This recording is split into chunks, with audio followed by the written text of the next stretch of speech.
जटाजुटसमायुक्तमर्धेन्दुकृतशेखरा लोचनत्रयसंयुक्तां पूर्णेन्दुसदृशाननाम् अतसी पुष्पवर्णाभ्यां सुप्रतिष्ठां सुलोचनां नवयौवनसम्पन्नां सर्वभरणभूषितां सुचारुदशनां तद्वत् पीनोन्नतपयोधरां त्रिभङ्गस्थानसंस्थानं महिषासुरमर्दिनीं मृणालायतसंस्पर्श दशबाहुसमन्वितां त्रिशूलं दक्षिणे पाणौ खड्गं चक्रं क्रमादथ तीक्ष्णबाणं तथा शक्तिं दक्षिणे सन्निवेशयेत् खेटकं पूर्णचापञ्च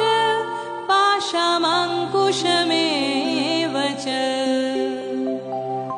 घण्टां वा परशुं वापि वामत सन्निवेशयेत् अधस्तान्महिषं तद्वद्विशिरस्कं प्रदर्शयेत् शिरश्चेद्वदुभवं तद्वद्बालवं खड्गपाणिनं हृदि शूलेन निर्भिन्न निर्जतन्त्रविभूषितं रक्तरक्तीकृताङ्गं च रक्तविस्फुरितक्षणं वेष्टितं नागपाशेन भ्रुकुटीभिषाणनं सपाशवामहस्तेन धृतकेशं च दुर्गया बमद्रुधिरवक्त्रं च दिव्यः सिंहं प्रदर्शयेत् देव्यास्तु दक्षिणं पादं समं सिंहोपरि स्थितं